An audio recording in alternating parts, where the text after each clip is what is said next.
Hi, everybody. We're back today with another episode of Howie's Hometown Heroes, where we feature business owners, entrepreneurs, and community members who are doing extraordinary things in their community. Today, we're in Ottawa, Canada. Pretty cool. It's pretty warm where I am. I hope it's not too cold where you are, Hanish. So we're here with Hinesh Chauhan, and he is an entrepreneur, but he's going to tell you a little more about that in a minute and what that really means in his world. But let's talk a little bit about him. He's really a kind of I'm going to call it ex-military guy, kind of a military guy who transitioned into a government worker, but he's got some impressive stuff. He kept track of all, they calls it the physical assets, ships, planes, boats, trucks, roads, built, I don't know, like everything there is for the Canadian Coast Guard. Can you imagine that stuff? I mean, I just can't imagine all the stuff they have. And then also, I thought this was crazy, built a database for landmines. So soldiers out in the field sees this thing sticking up out of the ground, says, ooh, what's that? And then they collect some of the data about it, and then it helps out future soldiers so they don't, get in the way. They know how to deal with it. They know where it is, know how to disarm it. Man, I mean, talk about a life-saving kind of device or database, that really, I'm sure, was saving lives like everywhere. So very cool. But more recently, the entrepreneur part, some of the things he went through, kind of a difficult divorce, and came out of it the other side. So we're going to hear a little bit about that. And he calls it living through divorce with grace and honor. What a way to go there. You hear about, this TV or movie stars who get divorced and they're in courtrooms. And it's like a nightmare, right? Well, no, he maybe started there, but then ended up in a way better place than many people do. So we're going to hear about that story for sure. So that's really very cool. So thanks for being here, and I appreciate it. My pleasure. Thanks for having me. Yeah. And for you and all your viewers, it's actually really warm here. It's about 30 degrees Celsius, so about 90 degrees Fahrenheit. So we're Oh, enjoying it too. you're sweating as much as I am. There. Okay, Yeah. good. Very good. That's very cool. Very cool. So tell us a little about how you got into the whole divorce kind of realm. I don't want, I'm not sure how to describe it for you, but you tell me what you. It's, you know, I reached a point about a year ago where I decided to step away from my federal government executive job here in Canada and moved into the private sector to do some consulting work back with the government. Did that for a while and realized that it wasn't the best fit. And then took a step back thinking I'd be an independent consultant, but then took a further step back and say, wait a minute, this is an opportunity of a lifetime.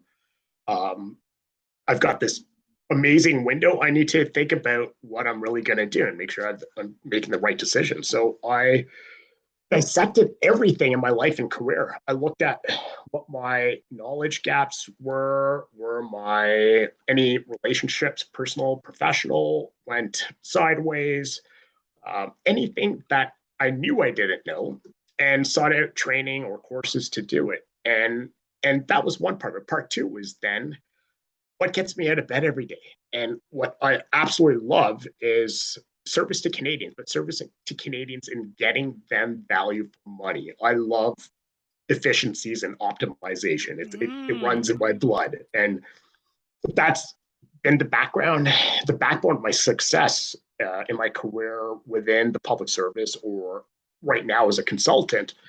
But the other part, so recognizing people sought out my expertise for this skill set, I also realized that over the last several years, some friends and friends of friends have been approaching me for help and guidance related to the divorce, preventing it, how to get through it, and the associated skills and factors like personal finance, parenting, and that's how I ended up in that on that path. But I would have the only reason I ended up on that path was I think my own journey through divorce. I got separated and subsequently divorced in 2014, and it hit me really hard. It wasn't what I wanted, and I at the same time had to stop and take a look at like how did this come to be? Like this I had a hard time or have a hard time with acceptance. So understanding that everything I had thought of, planned for,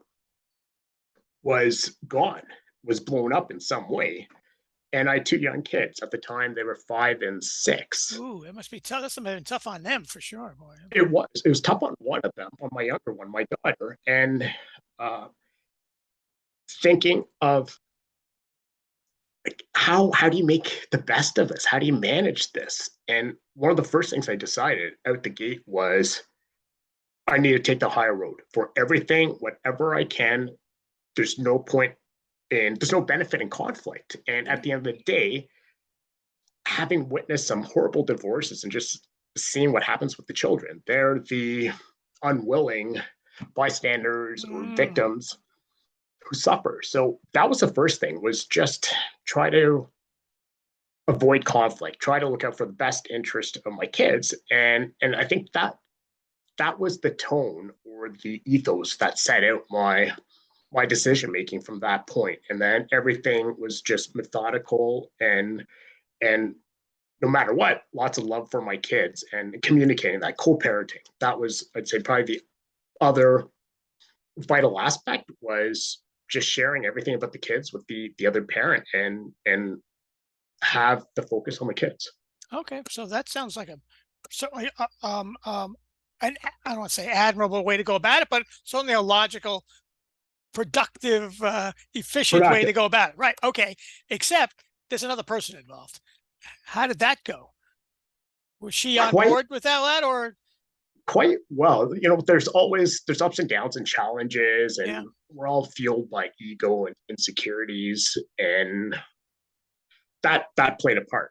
And I'm sure I didn't behave the best at times because I was filled with emotion. Sure. But her and I have a really good parenting relationship. We talk Oh, that's great. frequently about the kids. We check in regularly. We message each other to update the other parent on what's happening with the kid if something happened, good or bad. And the kids know they can't pull anything on us because we communicate well, which then shows the kids that there's a united front and that they've got that structure, stability, and support. Oh, that's pretty good, because you hear all It, kinds of stories about one parent, you know, poisoning the kid against the other parent, right? Yeah. yeah, and no matter what the circumstances, it's reaching the point of acceptance. It's you can't change your situation. All you can do is accept it, establish that as your baseline, and move forward, And try and to move hopefully forward. upward, and just make the best of what you have. And it's like Einstein. I think it's Einstein's definition of insanity, right? Oh Doing the same yeah, over, expecting different results. That's yeah, all you'll be faced with. yeah. So very, very cool. So now that was 2014. Kind of where are you now? Like, it's been quite a few years. Now it's turned into a business. So like your kids are old. Well, first of all, your kids are older, right? So is that easier now that kids are older, a little more mature, and see what's Oh, going on? it's definitely easier. Yeah. They're very well adjusted kids. They understand. Also, I've had a pretty lengthy or ongoing battle with anxiety, and it's something I'm constantly improving. It's led to autoimmune diseases. I'm very open about that with the kids, so they understand my challenges and are pretty self-aware. So they're also able to express their challenges and emotions quite well, which is great as a parent to know what they're going through. And so they're teenagers now, 13, 14. And Okay. I feel I've got a really, really good relationship with both of them. Good. I can That's great. have one time with them infinitely. Are they nearby? No. Are they... They are. So their mom just moved one street over as of last fall. So it's wonderful. They'll just Oh, pop in. that's great. Just walk down the street. Yeah. All the Oh, time. I that's was working, my son popped in. yeah, it's very cool. Very cool. So I don't want to say that makes it easier or harder, but it's certainly one less thing to worry about, but traveling across the country to see him, Oh yeah, no. you know what I mean? We each have 50% custody and are flexible. If I've got a work or business trip, then I can hand the kids off and vice Good. versa. Very good. So that's really cool. That's cool. Okay, so now, all right, so you're in a great place. Took a little while to get there. Now, how do you help other guys to get through this? And where's the business part come from? Well, the bit right. And so with guys starting to approach me over the years, one being one of the earlier guys out of my friend circle to have gone through it, um, naturally people coming to me and then over time recognizing that I'd done well or managed it as best as one could. More guys started coming to me, and then friends of friends started coming to me seeking Mm. advice. So then I put some thought into how do I do this? How can I share this on a grander scale? Check out the market, what's out there. A lot of the courses out there, what you see online are more about bravado and that fake confidence. Oh, And really? Interesting. my approach is really own it, own it. Here's a fun fact: in North America, 70% of divorces are initiated by women, which tells you something. Like I think there's something that us guys are missing, and We hear that from the women all the time, right? You don't listen to me, or you don't do it right. You're not hearing what I'm and saying. Yeah, there's truth in that. yeah. And the numbers show it, psychological studies show it. And so understanding that and looking at what the market was providing, I realized here's a great opportunity for me to create something. And the tone I take is take responsibility, own it, and stop acting as a victim. It's all about the acceptance. Like this is Ah, where you're at. You can't change it. Accept it, own it, stop complaining about it, oh, do something. Where do you want to be? Do you want to change or do you want to keep struggling and be angry, bitter, and keep numbing with alcohol, drugs, whatever it is? Instead, set the example for your kids, but stop being a victim. So that's the approach I've taken. yeah. You sometimes hear about people anyway, like wallowing in that pain because they actually like I don't know if they would verbalize it as I like the pain, but that's the place they're almost comfortable in, as Yeah. right. I actually really recently, this just popped in my head. I heard this really good saying, or maybe I read it. Um, if you say it once, you're looking for support or sympathy. If you Uh-huh. say it twice, you're looking for attention. So Oh, people keep complaining, or if you complain about it to a different person, you're looking for attention. So that that really well, that's an rang. interesting way to put it, right? Right. And one thing we heard we hear in our group is that people don't say things for no reason. That's true. That's That's right. right. As a thing that comes out. So they want, even if it's sort of subconscious, they're saying it, but they wouldn't have said it if there wasn't some reason behind it. That's right. So cool. All right, very good. So do you have some success stories with some guys? I mean, like, how's that kind of working Yeah, out? a couple of saved marriages, actually more than a couple, Same. Oh man, that's a awesome. handful of saved marriages, and that's you know I don't that's a huge win. That's the Oh best. man, yeah. That's not. Frankly, I didn't expect that. You just, It, yeah, guys who just taken the steps of in a healthy way have boundaries, but just do as you were asked. Like for all those years that you were being stubborn, bulldozing, more focused on yourself than your family or your partner, mhm. now's the time to step it back. And that's what you need to do. Just be present, own it, but don't be a pushover. And then continue coaching based on that. And every situation is different. But Sure. I think learning psychology, I've read a lot on psychology based on my upbringing and the challenges I need to get over and all the therapy I've pursued and having soldiers in when I had troops in the military, each person came from a different background culturally, whether it was ethnically different, first, second, third generation Canadian, different parts of the country have Yeah. different cultures, and then different personality types. And then learning how to deal with each and one of those. Really, everyone, it's the carrot. You can't lead with a stick. You have to lead with a carrot. So understanding what that carrot was. So I've done a lot of research and learning on psychology and use my kids and my troops over the years as my testing bed. And that's really, I think, helped me in the coaching sphere to be able to understand what the other person's thinking, what's happening, everything from attachment style to understand what their love languages are, Oh, yeah. and having guys step into it. Like, really, you can't buy a partner flowers all the time. They don't care about flowers. They want, an act of service. They want you to do the dishes. They want you to fold the laundry and put it away. Yeah. But I don't want to get myself in trouble, right? But they don't say it in that way. If you just told me to do right, they just assume you know what they want. I don't now I don't want to be like a stand-up comic and go through, but you see there's the disconnect for sure, right? And especially at that point where they're so fed up. So by the time women are ready to, they give you your pink slip, Yeah. they've only had 2 to 3 years of mourning the relationship. They've already worked out the logistics, they've worked out the emotion, Oh, this with their friends. So they're ready to leave. And for you to go up to them at that point and say, I can't read your mind. yeah, Tell me what you're thinking. It's pointless. And you'll yeah, get a response like, well, if you don't know, I'm not going to tell you, yeah. because they're fed up. So it's stepping into it and just taking the heat and understanding where it's coming from. It's coming That's from. that's the main. Interesting. So can you give us a tip or two of what us guys should be listening for before it's too late? I in a podcast when I was vacuuming a couple months ago, I love how when you're on a path, you pick up these things and build it into your program or your mission.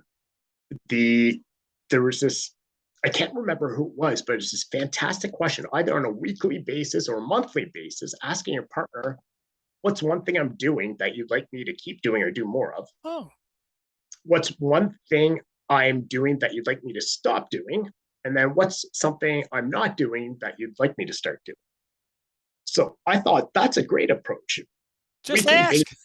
sit Just down and ask. But a key or a caveat or a nuance there is have those conversations early in the day, not at oh, bedtime. Have them earlier in the day so your partner can absorb it, process it, think about it, and then come back to you over the day and can be a discussion as oh, it's not opposed. like an instant question answer thing. It just No, it shouldn't be. okay. Nothing should be like that because Oh, it's oh. it's a forever partnership. You should Yeah, be taking your time and put meaning and feeling into your answer because it matters. yeah, sure. Well, that's a great tip. Like guys just don't think. I guess that's We're right. different. The whole world looking at equality. We're men and women are equal, but we have different roles. We've evolved differently. We're wired differently. We're bred differently. Mm-hmm. It's we perform different functions, and therefore you can't treat both Yeah, sides the same. yeah. Interesting. All right. Well, good. I may try that this week. So Yeah, let me know how that I goes. will let you. I will let you know. So now you have this business. You're coaching guys, kind of help them out. Um, you're doing podcasts, all kinds of stuff. That's Where do you see yourself going? Like where's this going? there's so this whole mission. I'm only about. I started all this in April. The unemployed or the self-employed journey, and the amount it's evolved has been tremendous. So what I've realized is the common theme or my vision for everything that I'm doing. It all dovetails to improve community, improve mental health, Hmm. improve wellness, well-being. That's the theme for what drives me to create whatever I create or put energy into it, whatever I put energy into.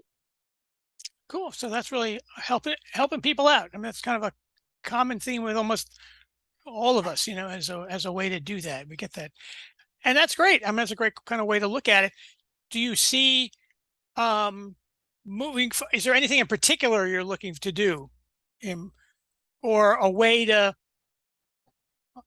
I don't know, promote yourself or help more guys out? Is there something what's the business model? I guess we're talking to business people for the most part. What's the model? Right. So I guess there's a few forks in this strategy. One is this men's coaching program, and ultimately increasing awareness of men's mental health. So I Mm. lost my brother. My brother is in the military as well. I lost him to suicide 2 years ago, Ooh. and I realized that it's a slippery slope, and nobody knows. And this we hear it, the stigma, Sure. the lack of awareness, and on the individual that's having a hard time. It's the because of the stigma or perceived shame or guilt, it's not coming forward with it. And seeing so many others, I've lost a few friends over the years to suicide. And when you get into the research, most homeless people are addicts. They're addicts because they're depressed. They're depressed because of loneliness or Mm, lack of community mm. or a few other factors. But that's where it all comes down to. And creating awareness around that. And my whole life, I used to work in infrastructure. I've got this isn't fully boiled down or crystallized yet. And so I'm having conversations trying to figure this out. But I've got this broad skill set in managing life cycle management of infrastructure, military assets, Right, high right, value right. assets, and all the supporting functions, whether it's HR, training, finance, everything related to it. But the procurement piece is a large piece where every level of government is getting fleeced on this. Industry is screwing all levels of government, and there's an easy efficiency of about 30% to get on the management of these things. So we're talking multi-billion dollar assets or trillions of dollars worth of assets across countries. That piece, along with the inefficient creation, delivery, lifecycle management of it, is one piece, but the way it's done, we lack multi-generational homes now. We're Right. consumption based. We all should have these large houses, and our nuclear families live Mm-hmm. alone while we put our parents or grandparents in homes and our kids in daycare being Mm. raised by some stranger. What I want to see and what my vision is, and where I'm picking brains, so it's on both things. How can I support governments to do this more efficiently, but how do I get my message across too that urban sprawl and the increased cost of managing the stuff is just taxing us more? And what we're missing is, and so cost of living increases with property taxes, water requirements skyrocketing, Mm-hmm. housing costs, interest rates, all this pressure, along with then housing our baby boomer parents, along with raising our children and the daycare costs around that. Before the 1980s, you usually had one parent, one household, um, one parent that worked, and Yeah, the yeah, other yeah, yeah. Right, part right, time right. stayed home. And I think we're lacking that village mentality. And what I'd like to do is I've got models with more efficient construction methodology and something that's smaller, well contained, separated dwellings for the different generations under a single house. So they have the Oh, in separation, along with renewable energy and with the cheaper construction costs to use that leftover capital to create a capital investment fund to then fund all the repairs to the community. But the idea is that the more vulnerable are sheltered. So your PTSD affected veterans, your autistic children, the elderly, mm-hmm. who have perhaps lost their faculties, to just have more community around them. And that will increase wellness. For sure. The levels of anxiety and depression have been skyrocketing for the last Yeah, 10 yeah, yeah. years, along with that, chronic disease and chronic illness, which are Mm. tied hand in hand. Well, that's certainly a huge mission. And if I mean, if anybody can get it started, boy, I think you're the guy. I mean, you're such a Thanks. background in the logistics of stuff and understanding assets and how all the pieces of stuff go together. Like you said, life cycle management of a thing, um, yeah, I think it's clearly really important, and hope we can, hope it works. That was all I can say, it's I'm going at it. yeah. I'm going at it, and I've got some people that are like-minded. Where over the years we've had an Hey, overlap of different visions. So I've been starting to get these people together, start yeah, yeah, brainstorming, yeah, and cool. start reaching out to Nice. other folks. Nice. Very cool. Very cool. Very cool. So, Hanish, thanks for being here today. I just want to point out to everybody, if there's somebody in your world who you think would be a good guest on Howie's Hometown Heroes, just let me know, put their name in the comments below, and we'll get them on the show. Hinesh, I am so impressed with all the things that you're working on. It's unbelievable.